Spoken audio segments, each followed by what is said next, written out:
ನಮ್ಮ ಅವನಾಣೆಗೂ ಗೊತ್ತಿಲ್ಲ ಚಪಾತಿ, ಆದರೆ ಸಾಧಿಸ್ತೀನಿ. ಹಾಯ್ ಸ್ನೇಹಿತರೆ, ಎಲ್ಲರಿಗೂ ನಮಸ್ಕಾರ.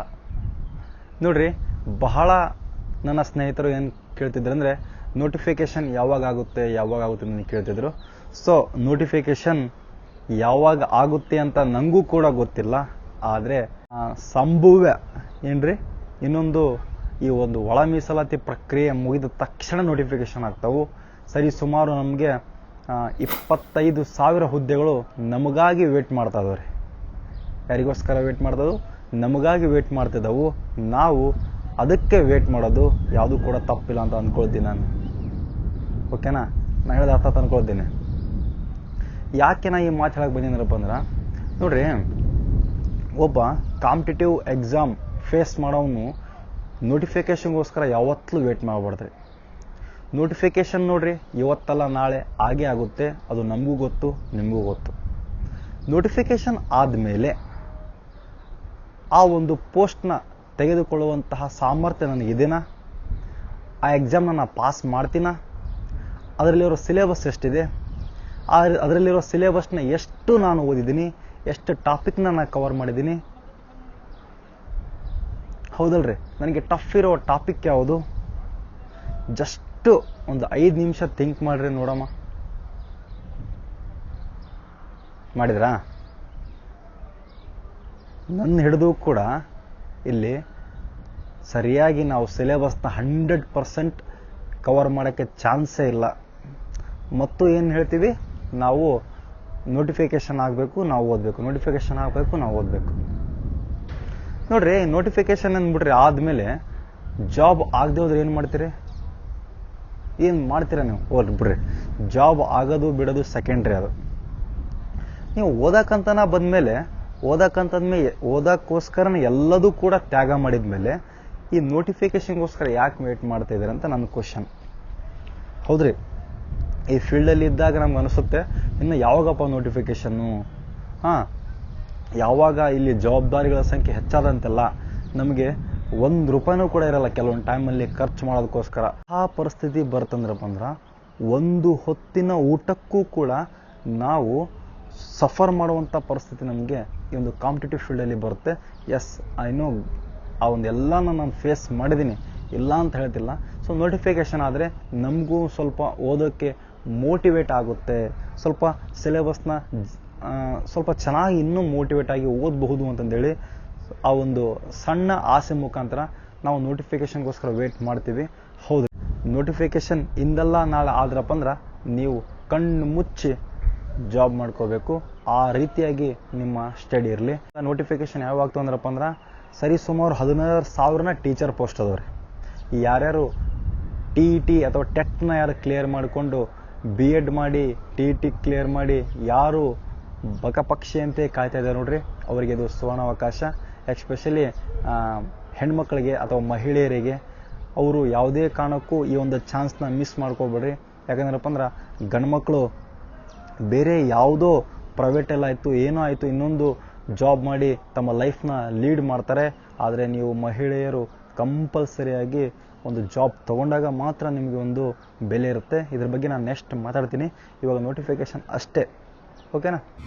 ನಮಗೋಸ್ಕರ ವೇಟ್ ಮಾಡುವಂಥ ಹುದ್ದೆಗಳು ಯಾವ ಅಂದ್ರಪ್ಪ ಅಂದ್ರೆ ನೋಡ್ರಿ, 16,000 ಟೀಚರ್ ಪೋಸ್ಟ್ ಅದಾವು, 4,000 PC ಪೋಸ್ಟ್ ಅದಾವು, ನೆಕ್ಸ್ಟ್ 600 PSI ಅದಾವು. ನೆಕ್ಸ್ಟ್ ಅಬಕಾರಿ ಇಲಾಖೆಯಲ್ಲಿ ಸರಿಸುಮಾರು ಅಲ್ಲಿ ಕೂಡ ಒಂದು 300ರಿಂದ 400 ಪೋಸ್ಟ್ ಆಗ್ತಾವು. SDA FDA 1,000 ಪೋಸ್ಟ್ ಇದಾವು. ಸರಿಸುಮಾರು 25,000 ಹುದ್ದೆಗಳು ನಮಗೋಸ್ಕರ ವೇಟ್ ಮಾಡಕತ್ತಾವು. ಸೊ ನೀವು ಆ ಒಂದು ಹುದ್ದೆ, ನಾನು ಎಷ್ಟು ಹುದ್ದೆಗೆ ಸೀಮಿತವಾಗಿ ಸ್ಟಡಿ ಮಾಡ್ತಾ ಇದ್ದೀನಿ, ನನಗೆ ಯಾವ್ಯಾವ ಹುದ್ದೆಗಳು ಎಲಿಜಿಬಲ್ ಅದಾವು, ನಾನು ಆ ಹುದ್ದೆಗಳಿರ್ತಕ್ಕಂಥ ಸಿಲೆಬಸ್ ಏನೇನೈತಿ, ಆ ಸಿಲೆಬಸ್ನ ನಾನು ಎಷ್ಟು ಸಾರಿ ಓದಿದ್ದೀನಿ, ಓಕೆನಾ? ಎಲ್ಲ MCQ ಕ್ವಶನ್ ನಾನು ಎಷ್ಟು ಸಾರಿ ಸಾಲ್ವ್ ಮಾಡಿದ್ದೀನಿ, ಎಷ್ಟು ಸಾರಿ ಕ್ವಶನ್ ಪೇಪರ್ ನಾನು ಓದಿದ್ದೀನಿ ಅಂತಂದೇಳಿ 5 ನಿಮಿಷ ಥಿಂಕ್ ಮಾಡಿರಿ. ನಿಮಗೆ ನಿಮ್ಮ ಒಂದು ರಿಸಲ್ಟ್ ಇಲ್ಲೇ ಗೊತ್ತಾಗುತ್ತೆ. ಓಕೆನಾ? ರಿಸಲ್ಟ್ಗೋಸ್ಕರ ಏನು ಅಷ್ಟು ವೇಟ್ ಮಾಡೋ ಅವಶ್ಯಕತೆ ಇಲ್ಲ. ಎಕ್ಸಾಮ್ ಬರೆದ್ಮೇಲೆ ರಿಸಲ್ಟ್ ಬರ್ತಂತನೂ ಕೂಡ ತಪ್ಪು. ಸೊ ನೀವು ಇಷ್ಟೇ ಇಲ್ಲೇ ತಿಳ್ಕೊಂಡ್ರಪ್ಪ ಅಂದ್ರೆ ಆರಾಮ್ಸೆ ನಿಮಗೆ ನಾನು ಎಲ್ಲಿದ್ದೀನಿ, ನನ್ನ ಸಿಚುವೇಶನ್ ಏನು, ನನ್ನ ಪೊಸಿಷನ್ ಏನು, ನಾನು 100 ಮಾರ್ಕ್ಸ್ ಕ್ವಶನ್ ಕೊಟ್ರಪ್ಪ ಅಂದ್ರೆ ಎಷ್ಟು ಮಾರ್ಕ್ಸ್ ನಾನು ಪಡಿತೀನಿ ಅಂತೇಳಿ ನಿಮಗೆ ಗೊತ್ತಾಗುತ್ತೆ. ಓಕೆನಾ? ಯಾವುದೇ ಕಾರಣಕ್ಕೂ ಈ ಒಂದು ಲಾಸ್ಟ್ ಏಜಲ್ಲಿ ಇರ್ತೀರಿ ನೋಡ್ರಿ, ನಮ್ಮ ಪೊಲೀಸ್ ಕಾನ್ಸ್ಟೇಬಲ್ ಜಾಬ್ಗಾಯಿತು ಅಥವಾ ಈ ಒಂದು PSI ಡಿಪಾರ್ಟ್ಮೆಂಟಿಗಾಯಿತು, ಯಾರ್ಯಾರು ಲಾಸ್ಟ್ ಏಜಲ್ಲಿ ಇರ್ತಿರಲ್ಲ ಅವರು ದಯಮಾಡಿ ಯಾವುದೇ ಕಾರಣಕ್ಕೂ ನೆಗ್ಲೆಕ್ಟ್ ಮಾಡದೆ, ಟೈಮ್ ವೇಸ್ಟ್ ಮಾಡದೆ ಸರಿಯಾಗಿ ಸ್ಟಡಿ ಮಾಡಿರಿ. ಓಕೆ, ನಿಮಗೆ ಅನಿಸಿರುತ್ತೆ ಏನಪ್ಪ ನಾನು ಇಷ್ಟು ದಿನ ಓದಿನಿ, ನನ್ನ ಸ್ನೇಹಿತರೆಲ್ಲ ನನಗಿಂತ ಜಾಬ್ ತೊಗೊಂಡ್ರು, ನನಗಿಂತ ಮುಂಚೆ ಜಾಬ್ ತೊಗೊಂಡ್ರು, ನಾನು ಇಷ್ಟೆಲ್ಲ ಓದಿದ್ರು ಕೂಡ ನನಗೆ ಜಾಬ್ ಆಗ್ತಿಲ್ಲ ಅಂತಂದೇಳಿ ಒಂದೇನು ಮನಸ್ಸಲ್ಲಿ ಸಣ್ಣ ನೋವು ಇರ್ತೈತೆ.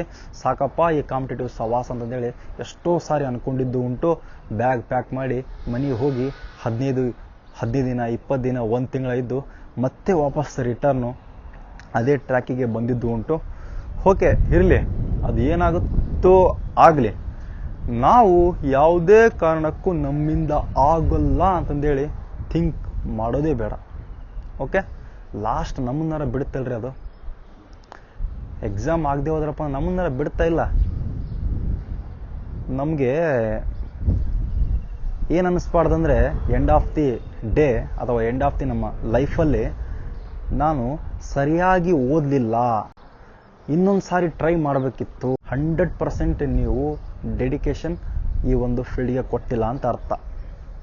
ನಿಮಗೆ ಸ್ಯಾಟಿಸ್ಫೈಡ್ ಆಯ್ತಾ, ಆತ್ಮತೃಪ್ತಿ ಆಯ್ತಾ, ಹೌದು ಇಷ್ಟೆಲ್ಲ ಓದಿದೆ ಆದರೂ ಕೂಡ ನಂದು ಆಗಲಿಲ್ಲ. ಸೊ ಆಗ್ತಿತ್ತು ಏನೋ ಸ್ವಲ್ಪ ಬೈ ಮಿಸ್ಟೇಕ್ ಆಗಿ. ನೋಡ್ರಿ, ಈ ಒಂದು ಜಾಬು ಅನ್ನೋದೈತಲ್ಲ, ಅದು ಯಾವ ರೀತಿಯಾಗಿ ಪ್ರಶ್ನೆ ಪತ್ರಿಕೆ ಸಾಲ್ವ್ ಮಾಡಬೇಕು ಅಥವಾ ಪ್ರಶ್ನೆ ಪತ್ರಿಕೆಯಲ್ಲಿ ಟರ್ನಿಂಗ್ ಪಾಯಿಂಟ್ ಕೊಡುವಂತಹ ಕೆಲವೊಂದಿಷ್ಟು ಪ್ರಶ್ನೆಗಳನ್ನ ನಾವು ಯಾವ ರೀತಿಯಾಗಿ ಫೇಸ್ ಮಾಡಬೇಕು ಅಂತಂದೇಳಿ ನೆಕ್ಸ್ಟ್ ವಿಡಿಯೋದಲ್ಲಿ ಮಾತಾಡ್ತೀನಿ. ಈ ನೀವೇನು ಮಾಡ್ಬೇಕಂದ್ರೆ, ಯಾರು ಈಗ ಲಾಸ್ಟ್ ಏಜಲ್ಲಿರೋದು ಯಾವುದೇ ಕಾರಣಕ್ಕೂ ನೆಗ್ಲೆಕ್ಟ್ ಮಾಡಿಬಿಡ್ರಿ. ನಿಮಗೆ ಆಲ್ರೆಡಿ ಈ ಫೀಲ್ಡಲ್ಲಿ ಎಕ್ಸ್ಪೀರಿಯನ್ಸ್ ಇರುತ್ತೆ, ಹೌದಲ್ರಿ? ಈ ಫೀಲ್ಡಲ್ಲಿ ನಿಮಗೆ ಎಕ್ಸ್ಪೀರಿಯನ್ಸ್ ಇರೋದ್ರಿಂದ ನೀವು ಇನ್ನೂ ಸುಲಭವಾಗಿ ಪರೀಕ್ಷೆನ ಪಾಸ್ ಮಾಡಬಹುದು. ಜಸ್ಟ್ ನೀವೇನು ಮಾಡಬೇಕಾಗಿರೋದಂದ್ರಪ್ಪ ಅಂದ್ರೆ, ನಾನು ಹೋದ ಸಾರಿ ಅಥವಾ ಹೋದ ಎಕ್ಸಾಮಲ್ಲಿ ಏನು ತಪ್ಪು ಮಾಡಿದ್ದೆ ಅಂತಂದೇಳಿ ಒಂದು 5 ನಿಮಿಷ ಥಿಂಕ್ ಮಾಡಿರಿ. ಆರಾಮ್ಸೆ ನಿಮಗೆ ಅದಕ್ಕೆ ನೀವೇ ಆನ್ಸರ್ ಕಂಡುಕೊಳ್ತೀರಿ. ನೀವು ಜಾಸ್ತಿ ಮತ್ತೆ ಹೊಸದು ಓದೋ ಅವಶ್ಯಕತೆ ಇಲ್ಲ, ಇರೋದೇನೆ ರಿವಿಷನ್ ಮಾಡಿಕೊಡ್ರಿ. ಆರಾಮ್ಸೆ ನಿಮ್ಮದು ಕೂಡ ಈ ಸಾರಿ ಎಕ್ಸಾಮ್ ಕ್ಲಿಯರ್ ಆಗುತ್ತೆ. ಒಟ್ಟು 25,000 ಎಕ್ಸಾಮ್ ಏನಿದಾವಲ್ಲ, 25,000 ಪೋಸ್ಟ್ ಅದಾವಲ್ಲ, ಅವು ಅದರಲ್ಲಿ ಎಲ್ಲರೂ ಕೂಡ ಅದರಲ್ಲಿ ನೀವು ಕೂಡ ಒಬ್ಬರಾಗಬೇಕಂತಂದೇಳಿ ನನ್ನ ಆಶಯ. ಮತ್ತೆ ಏನ್ರಿ, ಒಂದು ಲಾಸ್ಟ್ ಕಿವಿ ಮಾತ್ರೆ, ಯಾವುದೇ ಕಾರಣಕ್ಕೂ ಈ ಒಂದು ಸೋಷಿಯಲ್ ಮೀಡಿಯಾದಿಂದ ಸ್ವಲ್ಪ ದೂರ ಇರ್ರಿ. ಸ್ವಲ್ಪ ಅನ್ನೋಕ್ಕಿಂತ ಆಲ್ಮೋಸ್ಟ್ ದೂರ ಇರ್ರಿ. ಎಕ್ಸ್ಪೆಷಲಿ ಈ ಇನ್ಸ್ಟಾಗ್ರಾಮ್ ರೀ. ಈ ಇನ್ಸ್ಟಾಗ್ರಾಮ್ ಅಂತ ಒಂದು ಬೇತಾಳ ನಮ್ಮ ಹಿಂದೆ ಎಷ್ಟು ಹಿಂದೆ ಬೀಳ್ತಂದ್ರಪ್ಪ ಅಂದ್ರೆ, ಅದು ಕೇವಲ ಒಂದು 20 ಸೆಕೆಂಡ್ 30 ಸೆಕೆಂಡ್ ವಿಡಿಯೋನ ನಾವು ಸ್ಕ್ರೋಲ್ ಮಾಡಿ ಮಾಡಿ ಮಾಡಿ ನಮ್ಮ ಬ್ರೈನು ಕೂಡ ಅಷ್ಟೇ ವೀಕ್ ಆಗಿಬಿಡತ್ರಿ. ಜಸ್ಟು ಬೇಕಾದ್ರೆ ನೀವು 2 ನಿಮಿಷ ಥಿಂಕ್ ಮಾಡಿರಿ. ನೀವು ಹಿಂದೆ ಇನ್ಸ್ಟಾಗ್ರಾಮಲ್ಲಿ ನೋಡಿದಂಥ ವಿಡಿಯೋ ಯಾವುದಂತಂದೇಳಿ ಕುಂತು ಥಿಂಕ್ ಮಾಡಿದ್ರೆ ಅಥವಾ ನಿಮ್ಗೆ ಯಾವುದಂತ ನಿಮಗೆ ಗೊತ್ತಾಗಲ್ಲ.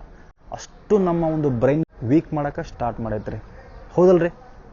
ಮತ್ತೇನು ಮಾಡ್ತೀವಿ, ಇದೊಂದು ವ್ಯಾಟ್ಸಪ್, ಇದು ಫಸ್ಟ್ ಇನ್ಸ್ಟಾಗ್ರಾಮ್ ಬೇತಾಳ, ನೆಕ್ಸ್ಟ್ ಏನು ಬಂದಪ್ಪ ವ್ಯಾಟ್ಸಪ್ ಬೇತಾಳ. ಇಬ್ಬಿಡ್ರಿ, ಟೆಲಿಗ್ರಾಮ್ ಎಲ್ಲ ಅದಕ್ಕೂ ಬೇರೆ ಬೇರೆ ಯೂಸ್ ಆಗ್ತಾವೆ. ಟೆಲಿಗ್ರಾಮ್ ಬಗ್ಗೆ ನಾನು ಮಾತಾಡಲ್ಲ, ಯೂಟ್ಯೂಬ್ ಬಗ್ಗೆ ನಾನು ಮಾತಾಡಲ್ಲ. ಯೂಟ್ಯೂಬಲ್ಲಿ ಅನೇಕ ಕಂಟೆಂಟ್ಗಳದಾವು, ಅದ್ರ ಬಗ್ಗೆ ನಾನು ಮಾತಾಡಲ್ಲ. ಯೂಟ್ಯೂಬಲ್ಲಿ ಯಾವುದೇ ಕಾರಣಕ್ಕೂ ಶಾರ್ಟ್ಸ್ ಮಾತ್ರ ನೋಡಬೇಡ್ರಿ. ಓಕೆ, ನಿಮಗೆ ಒಂದು ಬೇಜಾರಾಯ್ತಾ, ಒಂದು ಫಿಲ್ಮ್ ನೋಡ್ರಿ, 2.5 ತಾಸು ಕುಂತು ಒಂದು ಫಿಲ್ಮ್ ನೋಡ್ರಿ. ಆದರೆ ಯೂಟ್ಯೂಬಲ್ಲಿ ಯಾವುದೇ ಕಾರಣಕ್ಕೂ ಶಾರ್ಟ್ಸ್ ನೋಡಬೇಡ್ರಿ. ಇನ್ನು ಇದು ವ್ಯಾಟ್ಸಪ್ಗೆ ಬರ್ರಿ. ಈ ವ್ಯಾಟ್ಸಪ್ಪಲ್ಲಿ ಏನು ಮಾಡ್ತೀವಿ ಅಂದ್ರಪ್ಪ ಅಂದ್ರೆ, ನಾವು ಇಲ್ಲಿ 100 ಮೆಸೇಜ್ ಸಾಕಾಗಲ್ಲ ಅಂತಂದೇಳಿ ವ್ಯಾಟ್ಸಪ್ಪಲ್ಲಿ ಚಾಟ್ ಮಾಡ್ತಿರ್ತೀವಿ. ಆ ಒಂದು ಚಾಟು ಅವ್ರು ಯಾವಾಗ ರಿಪ್ಲೈ ಮಾಡ್ತಾರ, ಅವ್ರ ರಿಪ್ಲೈಗೋಸ್ಕರ ನಾವೇನು ಮಾಡ್ತೀವಿ, ಒಂದು ಕೈಯಾಗ ಬುಕ್ಕ, ಇನ್ನೊಂದು ಕೈಯಾಗ ಮೊಬೈಲ್. ಈಗ ರಿಪ್ಲೈ ಮಾಡ್ತಾರೆ, ಹೀಗೆ ರಿಪ್ಲೈ ಮಾಡ್ತಾರೆ. ಅಲ್ಲಿ ಒಂದು 5 ಲೈನ್ ಓದೋದು, ಈ ಕಡೆ ಮೊಬೈಲ್ ನೋಡೋದು. ಬಂತೇನು ಮೆಸೇಜ್, ಬಂದ ತಕ್ಷಣ ಟಕ್ ಅಂತ ಹೊಡ್ಯೋದು. ಮತ್ತೆ ಅಯ್ಯಮ್ಮ ನೋಡೋದು ಯಾವ್ದು ಗೊತ್ತಾನ, 5-10 ನಿಮಿಷ ಆದಮೇಲೆ ಅಯ್ಯಮ್ಮ ನೋಡಿದ ಮೆಸೇಜ್. ನಿಮಗೋಸ್ಕರ ಅವ್ರು ವೇಟ್ ಮಾಡ್ತಿರಲ್ಲ, ಆದರೆ ನೀವು ಅವ್ರಿಗೋಸ್ಕರ ವೇಟ್ ಮಾಡ್ತಿದ್ದಾರೆ. ಇಲ್ಲಿ ಸ್ವಲ್ಪ ಫೋಕಸ್ ಮಾಡಿರಿ, ಯಾರ್ದು ಲೈಫು ಯಾರ್ದು ಟೈಮ್ ವೇಸ್ಟ್ ಆಗ್ತದೆ ಅಂತೇಳಿ. ನೋಡ್ರಿ, ಇವಾಗ ಅವರು ಏನು ಬೇಕಂತ ವೇಟ್ ಮಾಡ್ತಿರ್ತಲ್ಲ, ಸೊ ಅವರಿಗೆ ಮನೆಯಲ್ಲಿ ಸಿಚುವೇಶನ್ನು ಅಥವಾ ಮನೆಯಲ್ಲಿ ಕೆಲಸ ಎಲ್ಲ ನೀಗಿಸ್ಕೊಂಡು ಮಾಡೋಕೆ ಅಲ್ಲಿ ಮೆಸೇಜ್ ಇಮಿಡಿಯೇಟ್ ಮಾಡೋಕೆ ಆಗ್ತಿರಲ್ಲ. ಸೊ ನಿಮಗೆ ಒಂದು ಸ್ವಲ್ಪ ಲಕ್ಷ್ಯ ಇರಲಿ, ಅದಕ್ಕೋಸ್ಕರ ಒಂದು ಸಮಯ ನಿರ್ಧಾರ ಮಾಡಿಕೊಂಡು ಆ ಟೈಮ್ನಾಗ ಚಾಟ್ ಮಾಡಿರಿ. ಬೇಡ ಅಂತ ಹೇಳಲ್ಲ, ಯಾಕಂದ್ರಪ್ಪ ಅಂದ್ರೆ ಏನು ಜೀವನ ಅಂದ್ರಪ್ಪ ಅಂದ್ರೆ ಎಲ್ಲದು ಇರಬೇಕು. ಓಕೆನಾ? ಮತ್ತು ಎಲ್ಲದು ಇರಬೇಕಂದ್ರೆ ಮಾಡ್ಕೊಂತ ಕುಂದ್ರಬೇಡ್ರಿ. ಸ್ವಲ್ಪ ಜಾಬ್ ಆಗೋರ್ಗಷ್ಟು, ಜಾಬ್ ಆದಮೇಲೆ ಎಲ್ಲ ನಿಮ್ದ ರಾಜಕೀಯ ಇರ್ತೈತೆ. ಓಕೆ, ಇನ್ನು ನೆಕ್ಸ್ಟ್ ಬರೋದಾರಪ್ಪ ಅಂದ್ರೆ ಇದು ಸ್ಟೇಟಸ್. ಈ ಒಂದು ಸ್ಟೇಟಸ್ ಅನ್ನೋದು ಇನ್ನೊಂದು ವ್ಯಾಟ್ಸಪ್ನಾಗ ಇನ್ನೊಂದು ಪ್ರೇತಾತ್ಮ. ಇದು ಎಷ್ಟು ಸ್ಟೇಟಸ್ನ ನಾವು ಏನು ಮಾಡ್ತೀವಿ ಅಂದ್ರಪ್ಪ ಅಂದ್ರೆ, ಯಾರೋ ಒಬ್ರಿಗೋಸ್ಕರ ಇಟ್ಟಿರ್ತೀವಿ, ಆ ಪರ್ಸನ್ನು ಡೈರೆಕ್ಟ್ ಆ ಪರ್ಸನ್ಗೆ ಸೆಂಡ್ ಮಾಡಿಬಿಟ್ರೆ ಆಯಿತು. ಆ ಪರ್ಸನ್ ಏನು ನೋಡಿದಾರೋ ಇಲ್ವೋ, ಆ ಪರ್ಸನ್ ಅದಕ್ಕೆ ರಿಪ್ಲೈ ಮಾಡ್ಯಾರೋ ಇಲ್ವೋ, ಆ ಪರ್ಸನ್ ಅದಕ್ಕೆ ಲೈಕ್ ಮಾಡ್ಯಾರೋ ಇಲ್ವೋ, ಈ ಥರ ಎಲ್ಲ ಹೋಗೋದು ನೋಡೋದು, ಹೋಗೋದು ನೋಡೋದು, ಹೋಗೋದು ನೋಡೋದು. ಅಲ್ಲಿ ಎಷ್ಟು ಟೈಮ್ ವೇಸ್ಟ್ ಆಗ್ತದೆ ಅಂದರೆ ನೀವು ಹೂಯೇ ಮಾಡೋಕ್ಕೂ ಆಗಲ್ಲ, ಅಷ್ಟು ನಾವು ಟೈಮ್ ವೇಸ್ಟ್ ಮಾಡ್ತಾಯಿದ್ದೀವಿ ಇವಾಗ. ಓಕೆ, ಸ್ವಲ್ಪ ರಿಯಾಲಿಟಿನ ಥಿಂಕ್ ಮಾಡಿರಿ. ನಾಳೆ ಯಾರೂ ಇಲ್ಲ ಅಂದರೆ ತಂದು ಕೊಡಲ್ಲ. ಎಂಡ್ ಆಫ್ ದಿ ಡೇ ನಮ್ಮ ಲೈಫ್ನ ನಾವೇ ಲೀಡ್ ಮಾಡಬೇಕು. ಅದು ಕಷ್ಟನೋ ಸುಖನೋ ಏನೇ ಇರಲಿ, ಒಟ್ಟು ಒಂದು ಕೊರಗಿರಬಾರ್ದು ಮನಸ್ಸಲ್ಲಿ. ಸೊ ನಾನು ಮೊಬೈಲ್ ಯೂಸ್ ಮಾಡೋದಕ್ಕೆ ಹಾಳಾದೆ, ನಾನು ಇದರಿಂದ ಹಾಳಾದೆ, ಆ ಒಂದು ಸಣ್ಣ ಗಿಲ್ಟ್ ಫೀಲ್ ಇರಬಾರ್ದು ನಿಮಗೆ. ಹೌದು, ಬೇಜಾರಾಗುತ್ತೆ, ಐ ನೋ, ಬಟ್ ಏನೂ ಮಾಡೋಕ್ಕಾಗಲ್ರಿ. ನಾವು ಓದಲೇಬೇಕು, ಎಲ್ಲವನ್ನು ಫೇಸ್ ಮಾಡಲೇಬೇಕು. ನಮಗೆ ಒಂದಲ್ಲ ಸಮಸ್ಯೆಗಳು, ನೂರಾರು ಸಮಸ್ಯೆಗಳಿರ್ತವೆ. ಅವನ್ನೆಲ್ಲ ಮೆಟ್ಟಿ ನಿಂತಾಗ ಮಾತ್ರ ನಾವು ಒಂದು ಸಾಧನೆ ಶಿಖರವನ್ನು ಏರಲು ಸಾಧ್ಯವಾಗುತ್ತಾ. ಓಕೆ, ಮಾತಾಡ್ಕೊಂತ ಹೋದ್ರಪ್ಪ ಅಂದ್ರೆ ಜಗ್ಗು ಕಂಟೆಂಟ್ ಸಿಗ್ತಾವೆ ಅಥವಾ ಜಗ್ಗು ಟಾಪಿಕ್ ಸಿಗ್ತಾವೆ. ನೀವು ಈ ಒಂದು ನೋಟಿಫಿಕೇಷನ್ ಆಗುವಂತಹ ನೋಟಿಫಿಕೇಷನಲ್ಲಿ ಜಾಬ್ ಮಾಡ್ಕೊಳ್ಳೋರಂತ ನೀವಾಗ್ರಿ ಆರಾಮ್ಸೆ ಆಗುತ್ತೆ. 100% ಈ ನಂಬಿಕೆ ನನ್ನಲ್ಲಿದೆ. ಯಾಕಂದ್ರಪ್ಪ ಅಂದ್ರೆ ಕರ್ನಾಟಕದಲ್ಲಿ ಏನು ಎಷ್ಟು ಲಕ್ಷ ಜನ ಓದಿದ್ರೂ ಕೂಡ ಪ್ರಾಂಪ್ಟಾಗಿ ಎಕ್ಸಾಮ್ ಯಾವ ರೀತಿಗೆ ಪ್ಯಾಟರ್ನ್ ಬರ್ತೈತಿ, ಎಕ್ಸಾಮನ್ನು ಯಾವ ರೀತಿ ಓದಿದ್ರೆ ಕ್ಲಿಯರ್ ಆಗುತ್ತಾ ಅಂತಂದೇಳಿ ಓದುವಂತಹ ಕ್ಯಾಂಡಿಡೇಟ್ಸ್ಗಳು ಭಾಳ ಕಡಿಮೆ ಅದಾರ. ಓಕೆ, ನನ್ನ ಹಿಡಿದು ಕೂಡ ನಾನು ಗ್ರೂಪ್ ಸಿ ಓದೋತ್ನಾಗ ಏನ್ರಿ ಸ್ವಲ್ಪ GK ಏನೋ ಚೆನ್ನಾಗಿ ಓದಿದ್ದೆ, ಆದರೆ ಕಮ್ಯುನಿಕೇಷನ್ ನಾನು ಸರಿಯಾಗಿ ಓದಲೇ ಇಲ್ಲ. ನಾನು ಓದಿದ್ದೇ ಬೇರೆ, ಅವು ಕ್ವಶನ್ ಬಂದಿರೋ ಬೇರೆ. ಇದರ ಅರ್ಥ ಏನಂದ್ರಪ್ಪ ಅಂದ್ರೆ ನಾನು ಸರಿಯಾಗಿ ಕ್ವಶನ್ ಪೇಪರ್ ಓದಿಲ್ಲ ಅಂತ ಅರ್ಥ. ಓಕೆನಾ? ಸೊ ಸರಿಯಾದ ಕ್ವಶನ್ ಪೇಪರ್ ಅನಲೈಸ್ ಮಾಡಿದಾರಪ್ಪ ಅಂದ್ರೆ ಸೊ ನಾನು ಇನ್ನೂ ಬೆಟರ್ ಅದು ಮಾಡ್ತಿದ್ದೆ. ಅದು ಇರಲಿ ಬಿಡ್ರಿ. ನೆಕ್ಸ್ಟು ಯಾಕಂದ್ರಪ್ಪ ಅಂದ್ರೆ ಪ್ರತಿಯೊಂದು ಹಂತದಲ್ಲಿಯೂ ನಾವು ಕಲಿತಾ ಹೋಗ್ತೀವಿ. ಒಮ್ಮಿಗೆ ಏನು ದೊಡ್ಡ ಸಾಧನೆ ಮಾಡೋಕ್ಕೆ ಸಾಧ್ಯ ಇಲ್ಲ. ಸ್ಟೆಪ್ ಬೈ ಮೇಲೆ ಹತ್ತದಾಗ ಮಾತ್ರ ಆ ಒಂದು ಸಾಧನೆಗೆ ಬೆಲೆ ಸಿಕ್ಕಂಗೆ ಆಗುತ್ತೆ. Okay, thank you very much. ನಾನು ಏನು ಹೇಳಿದೆ ಅಂತಂದೇಳಿ ನಿಮಗೆ ಅರ್ಥ ತಂದ್ಕೊಳ್ತೀನಿ. ಯಾವುದೇ ಕಾರಣಕ್ಕೂ ನೋಟಿಫಿಕೇಷನ್ಗೋಸ್ಕರ ವೇಟ್ ಮಾಡಿಬಿಡ್ರಿ. ಆ ಹುದ್ದೆಗಳು ನಮಗೋಸ್ಕರ ವೇಟ್ ಮಾಡಕತ್ತಾವು.